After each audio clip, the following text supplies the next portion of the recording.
All right, welcome to Odd Sock Comics. Last week we finally did the drawing for the 10 subscriber giveaway, and I thought I'd use this as an opportunity to demonstrate how I package up a comic book for shipping.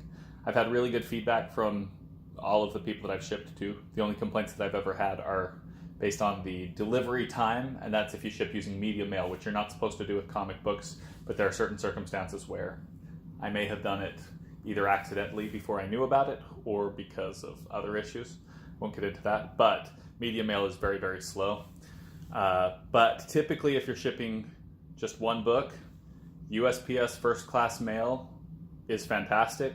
You get a tracking number, works really quickly, so that's what I typically use. And I'm going to show you what I tend to do when I'm using USPS first class mail. So first of all, you can see the book, but I'm using gonna take me a second to coordinate here. I'm using a Gemini Mailer. That's upside down.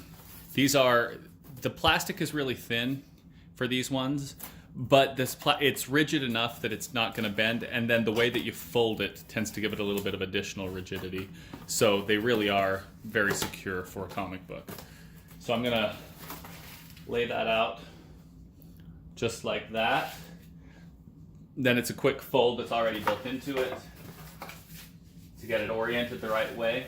I gotta double check these things. And then we've got our comic book that sits right in the middle. So that's the basic side of this, to get everything laid out just right.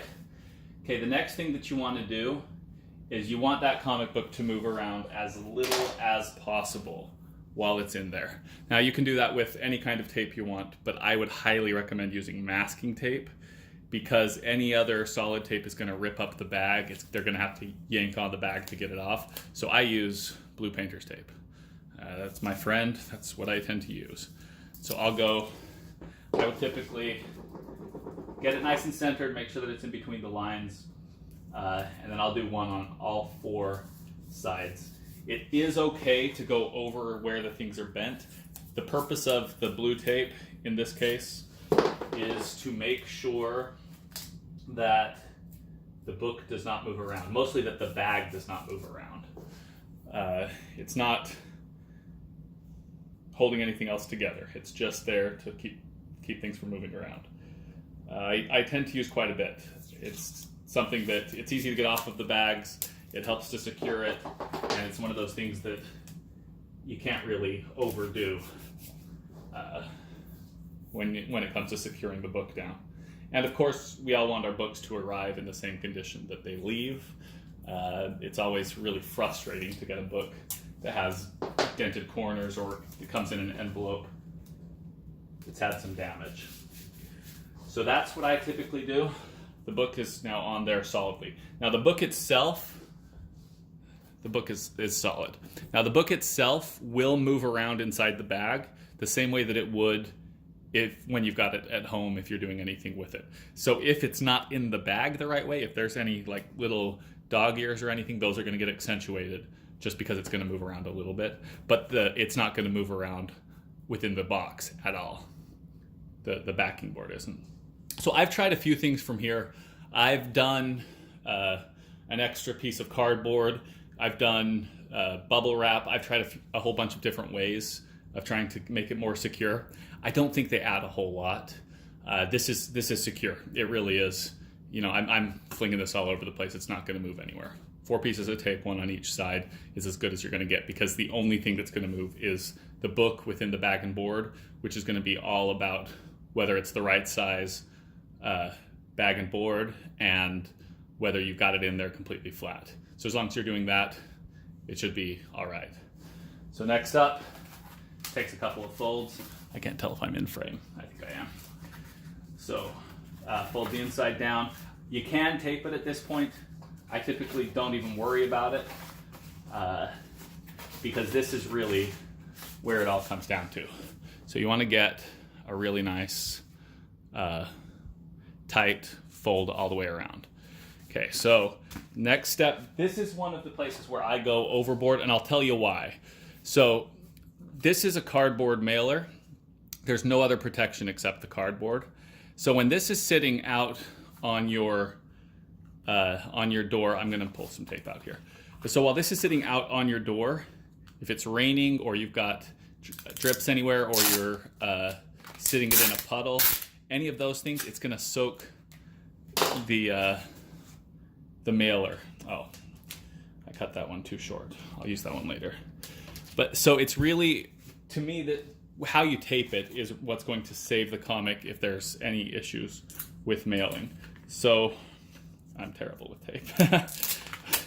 But so I seal everything up almost as much as possible. So we've got the first seal. So I'm gonna go, I feel like a klutz here. Okay, so here we go. And it's hard to keep things in frame. So I go all the way across this entire seam down this bottom here. I hope that sound doesn't drive me crazy the way that it drives me crazy. Okay, so I'm gonna actually fine tune this a bit because I don't want it to, I gotta figure out a better way to do the camera here. So I pull it tight and I try to keep it as square as possible inside the mailer. So then seal that seam down completely. So that's obvious. I mean, that's obvious. Everyone's going to do that. The next place is where I really go kind of overboard.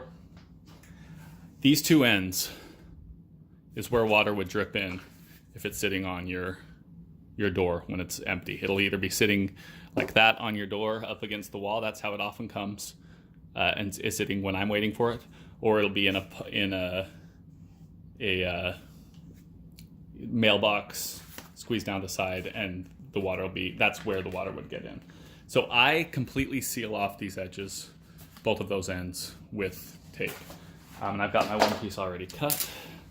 So here we go. Let's see how this works. I'm so out of frame. All right. So I go all the way over the entire edge, tape it down, and seal it up with a dog ear. So this is probably overboard, but I like to do that because if that sits in water, it'll save it. I had a comic book a while ago that shipped out. They stuck it on my porch. I live in a place where it rains. We have very rainy seasons, and it rained for like 5 days straight. And the comic book arrived at like 4 p.m. I got out of my office. I got home by about 6 p.m. and the plastic, or the cardboard from the box, was completely soaked. Like it was barely supporting itself. The comic book ended up okay because it was facing the right direction. It was, the opening flap was up at the time, and so the comic book did not get wet at all, which made up for it. I've lost my edge here. Okay, here we go. Whew. So I'm going to do one more piece on the other end. So that one was luckily a good save, and but it was pure luck. If it had been the other direction, the water would have dripped down inside the bag, would have definitely wetted the comic book. So close up this one completely. And so this, if I were doing this with eBay, I would have stuck this, stuck inside here. I just put the comic book in there, but I would have stuck inside here a printing label that you can print straight off of eBay. And I just print that off normal, fold it in half, stick it in there. And I would do the label from eBay and I print it off on just normal white paper, and I just stick it on the cover here, tape it down with the same packing tape, and it's good to go. Because this is going to the prize winner, I'm going to have to go get the labels and stuff and write it straight on the box at the post office. So I don't have to do that right now. But I am going to do one thing. I'm going to pause this really quick. And, well, no, I'll just be right back. Let's see.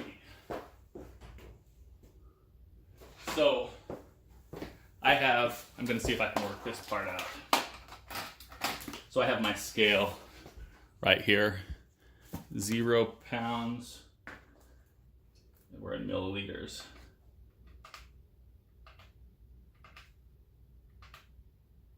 Grams. Goodness. Okay, so 7.4 ounces. I would round up. This would be an 8-ounce package. On eBay, that's first class mail goes up to 16 ounces, so you can do up to 4 books with first class mail typically in the same kind of packaging.